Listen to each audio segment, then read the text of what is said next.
इस एपिसोड के स्टार्टिंग में दादी और तेयुन बैठ के बातें कर रहे हैं। दादी तेयुन के लिए खाना लाई है। तेयुन खाने लगता है वही पुरानी वाली यादें याद करके। दादी पूछती है कि अब बताओ तुम मुझसे मिलने क्यों आए हो, तुम बेघर हो गए हो क्या? क्योंकि मैंने बोला था कि जब तुम बेघर हो जाओ तो मुझसे मिलने के लिए आना जरूर। तेयुन बोलता है कि मेरे पास सब कुछ है, मेरी खुद की कंपनी भी है, बस मैं तुम्हारा कर्ज उतारने के लिए आया हूँ।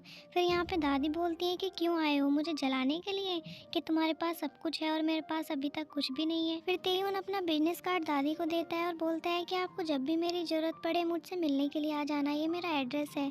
फिर दादी इसके बिजनेस कार्ड को फाड़ देती हैं और बोलती हैं कि मुझे नहीं है इसकी ज़रूरत, तुम यहाँ से चले जाओ। तेयुन बोलता है कि आपका मुझ पे एहसान है, मैं आपके लिए कुछ भी करने को तैयार हूँ, इसलिए जब भी आपको मेरी ज़रूरत पड़े तो मुझे ज़रूर याद करना। फिर दादी बोलती है हंस के कि हाँ हाँ ठीक है, अब जाओ यहाँ से, तुम आज भी वही मेरे पुराने वाले अच्छे बच्चे हो। दूसरे सीन में दादी घर पे आती हैं तो वो देखती हैं कि डालनी दोसान को ढूंढ रही है। दादी बोलती हैं कि ये इतनी पुरानी बात होगी, तुम आज भी उसके पीछे पड़ी हो। फिर डालनी दादी को सारी बात बताती है। वो बताती है कि वॉर्निंग जे एक नेटवर्किंग पार्टी रख रही है और उसने मुझे इनवाइट किया है और उसने ये भी बोला है कि तुम अपने बचपन के फ्रेंड को जरूर लेके आना दोसान। अगर मैं उसको नहीं लेके गई तो उसे लगेगा कि मेरे साथ किसी ने मजाक किया है, मेरा कोई भी फ्रेंड नहीं है, मैं बहुत ज़्यादा दुखी हूँ, मेरे पास आज भी कुछ नहीं है। मैं उसे ये एहसास दिलाना चाहती हूँ कि मैंने डैड के साथ जो रहने का फैसला किया था वो बिल्कुल सही था, क्योंकि मैं डैड के साथ बहुत ज़्यादा खुश थी। और एक दिन की ही तो बात है, बस दोसान मुझे एक दिन के लिए मिल जाए, बस उसको मैं समझा लूँगी कि बस एक दिन का ही तो झूठ बोल रहे हैं, वैसे भी वो भी तो मेरा बचपन का फ्रेंड था ना, क्या इतना सा मेरे लिए नहीं कर सकता वो? फिर ते उनका सेक्रेटरी आके बोलता है कि आपसे कोई लेडी मिलने के लिए आई है और वो बहुत ज़्यादा जिद कर रही है। तो तेयुन बोलता है कि मैं किसी से बिना अपॉइंटमेंट के नहीं मिलता, इसलिए उनसे बोल दो कि वो चली जाए यहाँ से। फिर सेक्रेटरी बोलता है कि आप अपना बिजनेस कार्ड भी तो किसी को ऐसे ही नहीं देते, वो लेडी आपका बिजनेस कार्ड दिखा रही है मुझे, ये लो। फिर जैसे ही तेयुन बिजनेस कार्ड देखता है तो वो टेप से चिपका हुआ है। वो समझ जाता है कि दादी मिलने के लिए आई है। तेयुन बस बिना सोचे भाग पड़ता है और सीधा दादी के पास आ जाता है। दादी तेयुन के लिए खाना लाई है। पहले दादी तेयुन को खाना देती हैं, फिर बोलती हैं कि तुम मेरे अच्छे बच्चे हो ना? तो तेयुन बोलता है कि हाँ क्या हुआ, मुझे लगता है कि आपको मुझसे काम है। तो दादी बोलती है हाँ काम तो है, प्लीज़ मेरा एक काम कर दो ना, तुमने बोला था कि मैं तुम्हारे लिए कुछ भी करूँगा। तेयुन बोलता है हाँ आप काम बोलिए, मैं कुछ भी करने को तैयार हूँ। तो दादी बोलती है कि तुम्हें दोसान को ढूंढना है। तेयुन बोलता है कि मैं दोसान को कैसे ढूंढ सकता हूँ, ये तो हम दोनों ने ऐसे ही नाम लिखा था ना लेटर में। फिर दादी बोलती है प्लीज़ बात को समझो। वो डालने की सारी बातें बताती है। दादी बोलती है कि वो न्यूज़पेपर वाला लड़का ही तो दोसान था, बस उसको ढूंढना है तुम्हें। फिर ये दोनों बैठ के बातें करते हैं। फिर दादी इमोशनल वाला फेस बना के बोलती है कि बस वो न्यूज़पेपर वाला लड़का ढूंढ दो, तुम्हारा बहुत बड़ा एहसान होगा मुझ पर। तुमने ही तो बोला था कि मैं तुम्हारे लिए कुछ भी करूंगा, अब तो तुम इतने बड़े आदमी बन गए हो, ये काम तो तुम्हारे लिए चुटकियों का होगा। तेयुन को दादी जैसे तैसे करके मना ही लेती है। तेयुन बोलता है कि चलो ठीक है, मैं ढूंढ लूंगा उसको। डालनी एक कंपनी में काम करती है। यहाँ पे सब लोग तालियां बजा रहे हैं क्योंकि डालनी बहुत अच्छा काम करती है। यहाँ पे सब लोग बोल रहे हैं कि बॉस तो तुम्हें जरूर परमानेंट बना देंगे तुम्हारे काम को देख के। दूसरे सीन में वॉर्निंग जे अपनी मोम से मिलने के लिए आई है। इसकी मोम घर पे नहीं रहती, होटल में रहती है, क्योंकि इसके पापा से इसकी बनती नहीं है ना, पहले भी नहीं बनती थी, अब भी नहीं बनती है, इसका तो ऐसे ही चलता रहता है। लेकिन वॉर्निंग जे की मोम को डालने की याद आती है बहुत। फिर यहाँ पे वॉर्निंग जे बोलती है कि तुम नेटवर्किंग पार्टी में आओगी ना? फिर वॉर्निंग जे की मोम बोलती है कि नहीं मैं नहीं आऊंगी। फिर वॉर्निंग जे बोलती है कि उस पार्टी में डालनी भी आएगी। फिर वॉर्निंग जे की मोम डायरेक्ट ये पूछती है कि पार्टी कब है, क्योंकि इसे डालनी से मिलना है, डालनी की याद आती है ना इसको, आखिर डालनी है तो इसी की बेटी, इसलिए याद तो आती ही होगी। फिर वॉर्निंग जे बोलती है कि पार्टी फ्राइडे में है। तेयुन अपने सेक्रेटरी को एक फाइल के साथ वो न्यूज़पेपर देता है और बोलता है कि इस लड़के को तुम्हें ढूंढना है। फिर सेक्रेटरी बोलता है ये तो 15 साल पुराना फोटो है, मैं उसको कहाँ ढूंढूंगा? तो तेयुन बोलता है कि मुझे कुछ नहीं सुनना, बस इस लड़के को ढूंढ के दो मुझे, वो भी 5 दिन के अंदर। सेक्रेटरी अपने काम पे लग जाता है। वो जैसे ही अपने लैपटॉप में दोसान नाम सर्च करता है तो उसको उसकी कंपनी दिखाई दे जाती है और दोसान की कंपनी का नाम सैमसान टेक है। फिर तेयुन लैपटॉप में आके देखता है। तेयुन को दिखता है कि ये कंपनी एक शुरुआती कंपनी है। फिर तेयुन बोलता है कि चलो जल्दी मिल तो गया। फिर तेयुन बिना सोचे समझे उसको बस ढूंढने के लिए निकल जाता है। वो बोलता है कि मुझे इसके ऑफिस में जाना होगा, ये अभी फिलहाल ऑफिस में ही होगा। यहाँ पे बीच में जो बैठा है ये दोसान है और इसके आसपास में इसके दोनों फ्रेंड्स हैं और सामने जो बैठे हैं ये इसके मॉम डैड हैं दोसान के। तो दोसान के मॉम डैड इन तीनों की क्लास लगा रहे हैं, क्योंकि इन तीनों ने बहला फुसला के दोसान के मॉम डैड से पैसे इन्वेस्ट कराए हैं अपनी कंपनी में, लेकिन इनकी कंपनी तो कुछ कर ही नहीं रही है। दोसान का डैड बोलता है कि मुझे ये बताओ कि मैं आगे इस कंपनी में इन्वेस्ट करूं या ना करूं, क्योंकि मुझे नहीं लगता कि तुम तुम तीनों कुछ कर पाओगे, तुम तीनों ही नालायक हो। ये तीनों इतने पक्के जिगरी आ रहे हैं, इन्होंने शर्ट भी अलग अलग कलर की एक ही डिजाइन की पहनी हुई है। फिर दोसान बोलता है कि पापा हमें थोड़ा सा टाइम और दो। फिर ये तीनों बोलते हैं कि हमने एक मशीन बनाई है, उस मशीन के सामने हम जो भी रखेंगे वो बता देती है कि ये क्या चीज है। फिर ये तीनों उस मशीन के बारे में बताने लगते हैं कि जैसे देखो इस मशीन के सामने हम टॉयलेट पेपर रखेंगे तो ये मशीन बता देगी कि ये टॉयलेट पेपर है। फिर मशीन दोसान की माँ ले लेती है, तो उसकी माँ नूडल चेक करती है तो मशीन बता देती है कि ये नूडल है। फिर ये क्लॉक को चेक करती, मशीन बता देती है कि ये क्लॉक है। फिर दोशान की माँ दोशान के डैड की तरफ मशीन घुमाती है तो मशीन उनका फेस नहीं बताती बल्कि टॉयलेट बताती है। ये देख के दोशान के मॉम डैड तो शॉक्ड हो जाते हैं कि ये मशीन मेरा फेस टॉयलेट पेपर बता रही है। और यहाँ पे फिर दोशान देखता है कि एक मिनट रुको, मैं चेक करके देखता हूँ। वो अपना फेस चेक करता है तो उसमें फेस ही आता है। दोशान फिर से अपने डैड का फेस चेक करता है, लेकिन मशीन ने तो फिर से टॉयलेट बताया है। दोशान के डैड को तो गुस्सा ही आ जाता है। वो बोलते हैं कि गधे ऐसी मशीन तैयार कर रहा है जिसमें खुद के बाप को वो टॉयलेट बता रही है। दूसरी तरफ अपनी गाड़ी लेके तेयुन भी उन गलियों में पहुंच ही जाता है जहाँ पे दोसान रहता है।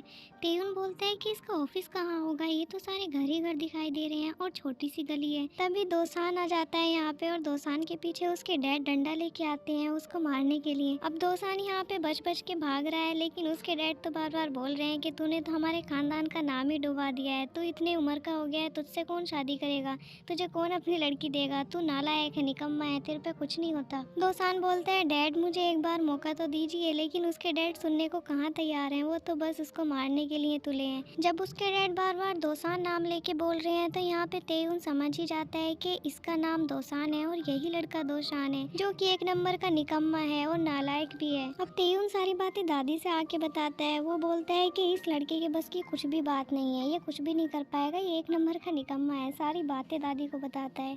फिर दादी बोलती हैं कि अब पता नहीं क्या होगा, चलो देखते हैं जो भी होगा। फिर दूसरी तरफ ये तीनों सोच रहे हैं कि दोसान के डैड तो अब इस कंपनी में इन्वेस्ट नहीं करेंगे और इन्हें और भी काम करना है।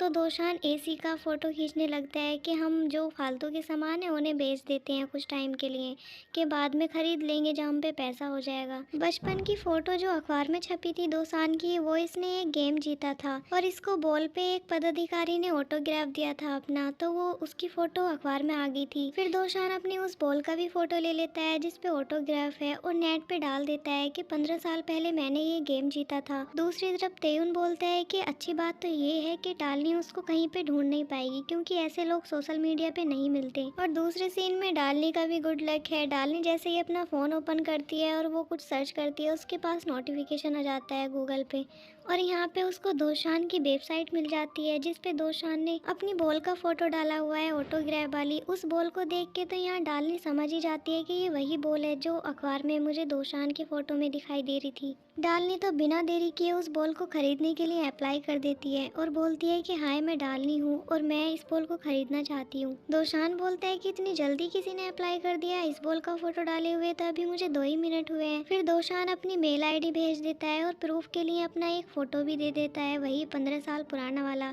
जिसे देख के डालनी तो बहुत ज्यादा खुश हो जाती है कि ये तो वही लड़का है जो मुझे खत लिखा करता था। और डालनी तो बस कूदने लग जाती है रोड पे पागलों की तरह। फिर डालनी अपनी दादी को कॉल करके बताती है कि मुझे दोसान मिल गया है। दादी के तो यहाँ होश ही उड़ गए हैं क्योंकि दोसान के बारे में सारी बातें तो तेयुन ने बताई दी है कि वो नालायक है। फिर दादी तेयुन से बोलती है कि अब हम कुछ नहीं कर सकते अच्छे बच्चे, क्योंकि उसको दोसान मिल गया है। यहाँ पे तो तेयुन भी शॉक्ड हो गया कि उसको कैसे मिल गया आखिर। फिर दादी तो अपना सर टेबल पे पटक के रोने ही लग जाती हैं। वो बोलती हैं कि हाय मेरी फूटी किस्मत। फिर ये तीनों डालने के शहर आ रहे हैं वो बॉल बेचने के लिए। दोशान बोलता है कि ये लड़की मुझे ऐसे मैसेज क्यों कर रही है जैसे मुझे कई सालों से जानती हो। तो इसके फ्रेंड्स बोलते हैं कि हमें क्या पता, ये बात तो तू ही जानता होगा। डालनी के मैसेज में ये लिखा हुआ है कि मैं डालनी हूँ और मैंने तुम्हें बहुत ज्यादा मिस किया दोसान, आखिरकार तुम मुझे मिल ही गए। इन्हें तो अपनी बॉल बेचनी है बस, तो इन्हें क्या मतलब किसी से कि कौन कैसे मैसेज कर रहा है। ये तीनों बस में से झांक के सैंडबॉक्स को देखते हैं। सैंडबॉक्स को जो लोग चलाते हैं वो लोग उभरती हुई कंपनियों में इन्वेस्टर होते हैं, वो इन्वेस्ट करते हैं उभरती हुई कंपनियों में। तो इन तीनों का भी सपना है कि हम भी एक बार सैंडबॉक्स में चले जाएं तो हमें भी इन्वेस्टर मिल जाएंगे और हमें भी मौका मिलेगा बिजनेस करने का। लेकिन सैंडबॉक्स पहले बिजनेस प्लान देखता है, अगर उसको बिजनेस प्लान अच्छा लगता है तो वो इन्वेस्ट करता है वरना नहीं करता। फिर डालनी दोसान को जगह का नाम सेंड कर देती है और बोलती है कि मैं ब्लू ड्रेस में हूँ और मैं तुम्हारा यहीं पे वेट कर रही हूँ। हूँ। दोसान बोलता है कि ठीक है, हम 2 मिनट में आ रहे हैं। दोसान के फ्रेंड्स बोलते हैं कि आगे बोल, तू ही देने जा, हम लोग कहीं और घूमने के लिए जा रहे हैं। और दोसान को अकेला छोड़ के ये दोनों तो निकल लेते हैं पतली गली से। डालनी दोसान का काफी टाइम से वेट कर रही है। अब दोसान को जब डालनी दिख जाती है तो वो उसकी तरफ बढ़ ही रहा होता है। तभी यहाँ पे तेहुन आ जाता है और दोसान का हाथ पकड़ के दूर ले जाता है खींच कर। वो बोलता है कि मेरे साथ आओ चुपचाप। दोसान बोलता है कि अरे बात क्या हुई, छोड़ो तो सही मुझे। फिर दोसान जब तेहुन को गौर से देखता है तो दोसान अपनी पॉकेट से एक फोटो निकालता है जिसमें तेहुन का फोटो बना हुआ है। फिर दोसान बोलता है कि अरे आप तो मिस्टर तेहुन है ना। फिर ये दोनों यहाँ पे हाथ मिलाते हैं और दोसान को तो लगता है कि तेहुन उसकी कंपनी में इन्वेस्ट करने के लिए आया है। तेहुन बोलता है कि तुम ये क्या करने जा रहे थे, तुम उस लड़की से नहीं मिलोगे। तो दोसान बोलता है कि बस मुझे 2 मिनट दीजिए, मैं उसको ये बोल दे के आता हूँ। लेकिन तेहुन दोसान की कोई भी नहीं सुनता और उसको अपने साथ ले जाता है। फिर तेहुन अपनी गाड़ी में उसको बहुत सारे लेटर दिखाता है और बोलता है कि इन लेटर्स को निकाल के पढ़ो। फिर दोसान बोलता है कि किसके लेटर हैं। तेहुन बोलता है कि बिना सवाल जवाब के इन लेटर्स को पढ़ना स्टार्ट करो। दोसान फिर उस लेटर को देखता है तो वो डालने की तरफ से दोसान के लिए लिखा हुआ है। तो दोसान बोलता है कि ये लेटर तो मुझे कभी नहीं मिला और ये मेरे लिए लेटर लिखा हुआ है, लेकिन ये मेरा लेटर नहीं है। तो तेहुन बोलता है कि ये तुम्हारे लिए ही लिखा हुआ है, इसको पहले पढ़ो, बाकी सारी बातें मैं बाद में बताऊंगा। फिर डालने पे दोसान का मैसेज आता है और वो बोलता है कि सॉरी, मैं तुमसे मिल नहीं पाया, मुझे कुछ काम आ गया था, मैं जल्दी मिलूंगा। फिर डालने के पास एक लड़की आती है और बोलती है कि तुम्हें बॉस ने बुलाया है। फिर दूसरी लड़की आके बोलती है कि लगता है बॉस तुम्हें परमानेंट करने वाले हैं। फिर डालनी जाके बॉस से मिलती है, लेकिन बॉस डालनी से बोलता है कि तुम्हें नौकरी छोड़नी पड़ेगी, मेरी मजबूरी है, बात को समझो। डालनी बोलती है कि आपने मुझे 2 साल पहले ही बोल दिया था कि मैं तुम्हें परमानेंट कर दूंगा, तुम्हें 2 साल मेहनत करनी है और अब मैंने इतनी मेहनत की तो आप मुझे जॉब से निकाल रहे हैं। फिर बॉस बोलता है कि 2 महीने की ही तो बात है, 2 महीने बाद फिर से आ जाना जॉब पे, मैं तुम्हें पक्का परमानेंट कर दूंगा। यहाँ पे पता नहीं बॉस के दिमाग में क्या ही चल रहा है, वो डालनी को जॉब से निकाल ही देता है और डालनी को कुछ एक्स्ट्रा पैसे भी दे देता है उसके अच्छे काम करने के लिए, क्योंकि डालनी बहुत अच्छा काम करती है ना। अब यहाँ दूसरी तरफ देखते हैं तो तेहुन दोसान के घर पे आ गया है और ये तीनों फ्रेंड्स मिलके सारे लेटर्स को पढ़ रहे हैं। तो यहाँ पे इसके फ्रेंड्स बोलते हैं कि ये तो धोखेबाजी हुई ना कि दोसान के नाम पे उस लड़की को इसने लेटर लिखे और अब यहाँ पे हमारे ही फ्रेंड को फंसाने के लिए आ गया। फिर यहाँ पे तेहुन दोसान से बोलता है तुम्हें बस 1 दिन के लिए झूठ बोलना है, उसके बदले में तुम्हें कुछ भी देने को तैयार हूँ। फिर इसके दोनों फ्रेंड्स आ जाते हैं और बोलते हैं कि हाँ बताओ कितने पैसे दोगे, क्योंकि दोसान तो बहुत सीधा साधा है ना, ये दोनों फ्रेंड्स बहुत चालाक हैं। तो यहाँ पे तेहुन बोलता है कि मैं तुम्हें 20 लाख रुपए दूंगा। फिर ये दोनों फ्रेंड्स बोलते हैं कि हाँ ठीक है, हम तीनों डिस्कस करके बताते हैं तुम्हें। फिर ये दोसान को अपने साथ बाहर ले जाते हैं। फिर ये दोनों फ्रेंड्स दोसान से बोलते हैं कि तू कर सकता है, ये लड़का अमीर है और हम इससे जितनी रकम मांगे ये देने को तैयार हैं। फिर यहाँ पे दोसान वही पेपर दिखाता है और बोलता है कि इस लड़के के द्वारा हम सैंडबॉक्स में जा सकते हैं, वैसे तो हमें सैंडबॉक्स में जाने की इजाजत नहीं मिलेगी ना। फिर इसके फ्रेंड्स बोलते हैं कि अरे तू कुछ मत कर, बस इससे पैसे मांग, बाकी काम तो हम देख ही लेंगे। फिर दोसान बोलता है कि ठीक है, मैं जाके उससे बात करता हूँ। फिर तेहुन दादी से बोलता है कि ठीक है, मैं उसको मना कर थोड़े अच्छे से कपड़े पहना कर ले ही आऊंगा। फिर दोसान तेहुन से बोलता है कि हमें आपके पैसों की जरूरत नहीं है, हमें आपसे पैसे नहीं चाहिए, हमें सैंडबॉक्स में ले जाइए एक बार।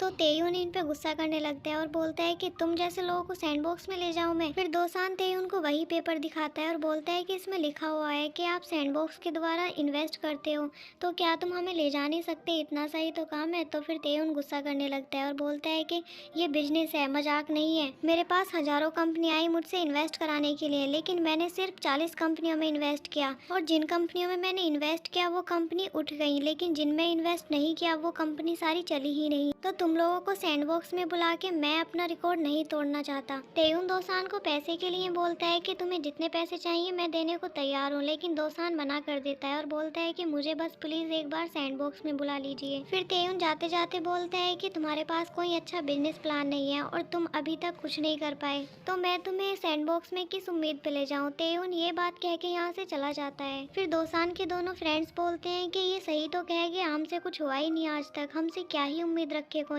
डालनी घर आके जब अपने रूम के अंदर आती है तो उसको एक कैरी बैग दिखाई देता रखा हुआ।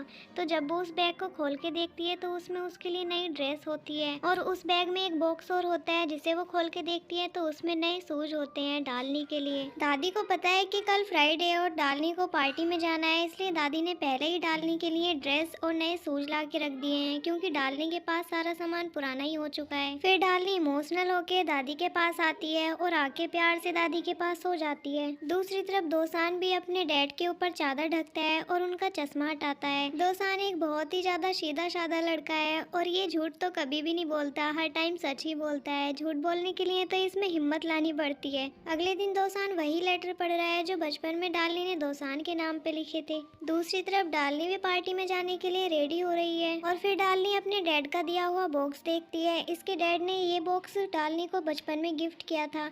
इस बॉक्स में एक बहुत ही अच्छी धुन है, लेकिन डालनी ने आज तक इस बॉक्स को खोला नहीं, ये सोच के कि इस बॉक्स में जो धुन है वो शायद मुझे पसंद आएगी या नहीं। फिर दूसरी तरफ तेयुन भी दादी के दिए हुए शूज देख रहा है जो दादी ने बचपन में उसको गिफ्ट किए थे। उसने आज भी इन शूज को संभाल के रखा हुआ है। डालनी ने दोसान को मैसेज भेजा है कि मुझे बचपन में डैड ने एक गिफ्ट किया था, एक बॉक्स। उस बॉक्स को मैंने कभी भी खोल के नहीं देखा। उस बॉक्स को खोलने पे एक ट्यून बजती, लेकिन मैंने उस बॉक्स को कभी खोला ही नहीं क्योंकि मेरी धुन तो तुम बन गए थे और आज भी मैं तुम्हें बहुत मिस करती हूँ। फिर दोसान अपने दोस्तों से बोलता है कि तुम्हारे पास अच्छे कपड़े हैं क्या? तो दोसान के दोस्त इसके फेस को देखने लगते हैं और बोलते हैं कि ये तो फंस गया उसकी मीठी मीठी बातों में, क्योंकि यहाँ पे दोसान मिलने के लिए जा रहा है डालनी से। दोसान अपनी साइकिल से ही डालनी से मिलने के लिए रेडी होने के लिए निकल जाता है। फिर डालनी पार्टी में आ जाती है और आने के बाद सब लोगों को देखती है। फिर वो अपनी मोम और अपनी बहन को देखती है और छिपने लगती है क्योंकि दोसान तो इसके साथ आया ही नहीं, तो इसकी बहन इसकी बेइज्जती करने के लिए लग जाएगी। फिर तेयुन डालनी को देख के बोलता है कि अब इसे क्या हुआ, ये क्यों छिपती छिपाती फिर रही है सब लोगों से। तभी इस पार्टी में सारी लाइट्स ऑफ हो जाती हैं और फिर शानदार तरीके से एंट्री होती है हमारे हीरो की, मतलब दोसान की। अब यहाँ पे लाइट्स भी ओपन हो जाती हैं और डालनी जैसे ही अपनी निगाह घुमाती है तो उसको दिखाई देता है उसका हीरो, मतलब दोसान। दोसान सीधा जाके डालनी के पास रुकता है। यही तो है डालनी का पहला प्यार। डालनी तो दोसान को देखते ही रह जाती है क्योंकि दोसान भी किसी हैंडसम बॉय से कम नहीं लग रहा। फिर दोसान डालनी से बोलता है कि मैं दोसान हूँ, मुझे आने में देर हो गई ना। तो डालनी गर्दन हिला के बोलती है कि हाँ बस थोड़ी सी। और दोसान को देखने पर डालनी की आंखों में आंसू भी आ जाते हैं। दूर खड़ा हुआ तेयुन भी देख रहा है कि अब इसे क्या हुआ, ये क्या करने आया है यहाँ पे, इसने तो मुझसे मना कर दिया था। इसी रोमांटिक सीन के साथ हमारा ये एपिसोड लास्ट हो जाता है। Thanks for watching.